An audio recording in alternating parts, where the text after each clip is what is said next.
Hello everyone. हमारे day wise series का आज 11th डे है और आज का टॉपिक है हमारा FATF के बारे में, यानी कि फिनेंशियल एक्शन टास्क फोर्स के बारे में।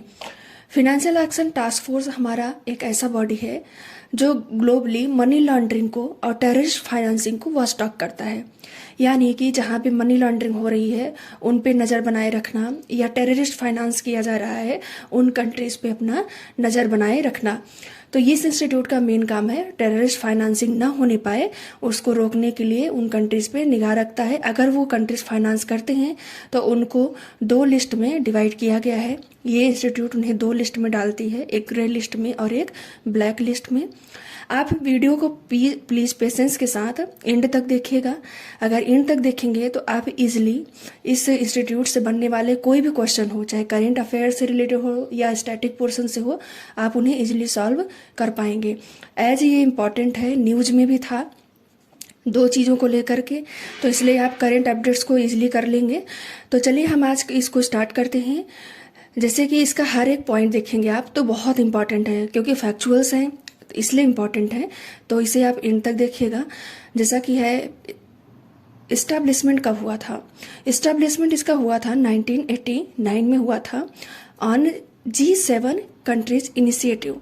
देखिए एक स्टेटमेंट तो यही आप जो है कि फैक्ट में आएगा, आप यहाँ से ध्यान दे देंगे कि यहाँ कंफ्यूजन में डाल सकता है आपको स्टेटमेंट कि G7 ने बनाया है कि ये G20 का इनिशिएटिव है या G8 का इनिशिएटिव है, तो यह वल्नरेबल 20 का इनिशिएटिव है। तो ऐसे क्वेश्चन तब आप टैकल कर पाएंगे जब आपको ये फैक्ट याद होंगे।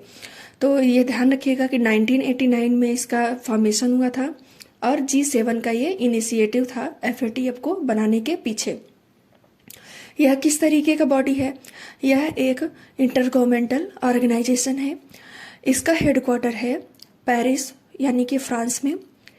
मेंबरशिप इसमें कैसी है? देखिए जब आप करेंट वीडियो देखेंगे तो आप पाएंगे कहीं पे 38 लिखा हुआ है, सिर्फ कहीं पे दोनों चीज़ें डाली गई हैं, पर ये सारी पूरे इंट्रोडक्शन डिटेल में हमने डाल के रखा है जिससे आपको कहीं से कोई भी चीज़ें एक्स्ट्रा सर्च ना करनी पड़े।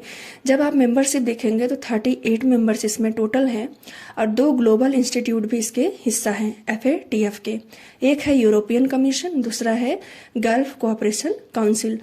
गल्फ कोऑपरेशन काउंसिल के बारे में हमारा वीडियो प्लेलिस्ट में है, आप वहां से जाकर डिटेल में देख लेंगे, क्योंकि इस पे भी UPSC ने क्वेश्चन पूछा है, तो ये भी इम्पॉर्टेंट रहा जो है, आप प्लेलिस्ट से जाकर देख लीजिएगा। 38 मेंबर है, यूरोपियन कमीशन है, गल्फ कोऑपरेशन काउंसिल, यानी कि 38 + 40 इसमें टोटल क्या है मेंबर हैं।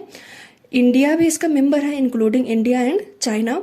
देखिए इंडिया और चाइना क्या है मेंबर हैं इसके, but Pakistan is not the member of FATF। पर हम अभी अक्सर न्यूज में देखेंगे कि FATF ने पाकिस्तान को ग्रे लिस्ट में डाल दिया है, ग्रे लिस्ट से अब ब्लैक लिस्ट में करने वाला है, ऐसा करके न्यूज में आता है, but Pakistan is not the part of FATF। तो ये रहा हमारे मेंबरशिप के बारे में। अभी एक प्रेसिडेंट कौन है इनके? प्रेसिडेंट है इनके T राजा कुमार।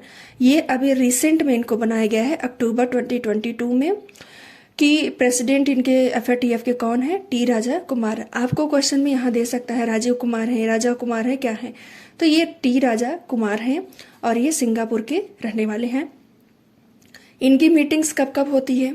इनकी मीटिंग्स होती है ट्राइएनुअली, यानी कि एक साल में 3 बार, फेब में, जून में एंड अक्टूबर में होती है।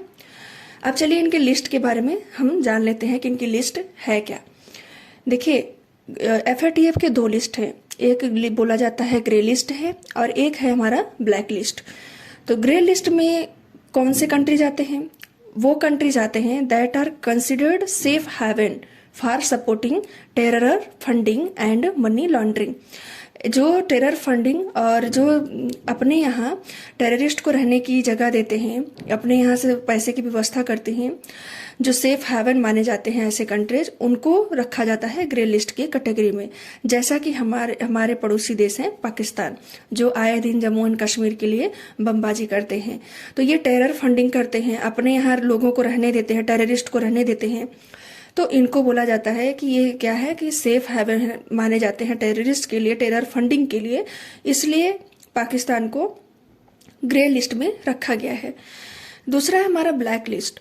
ब्लैक लिस्ट में वो कंट्रीज आते हैं जो टेरर को कॉपरेट टेरर से रिलेटेड कोई भी चीज़ उनके यहाँ होती है तो उसमें वो कॉपरेट नहीं करते हैं, ऑर्गेनाइजेशन को कॉपरेट नहीं करते हैं, वो नॉन कॉपरेटिंग कंट्रीज होते हैं, तो उन्हें हमें रखा गया है ब्लैक लिस्ट में। और ऐसे कंट्रीज के नेम FATF ने दिया है, ईरान है जैसे प्रेजेंट टाइम में, नॉर्थ कोरिया है, और अभी रिसेंट में एक कंट्री और ऐड हो गया है जो है म्यांमार। आप देखेंगे पिछले पास्ट ईयर में म्यांमार में क्या हुआ था, तख्ता पलट हुआ था, जहाँ पे वहाँ के डेमोक्रेटिक कंट्री गवर्नमेंट को जो है कि अभी बंद करके रखे हैं और मिलिट्री का रूल चल रहा है।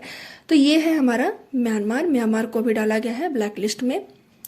प्लीज़ वीडियो आपके लिए हेल्पफुल है, प्लीज़ इसे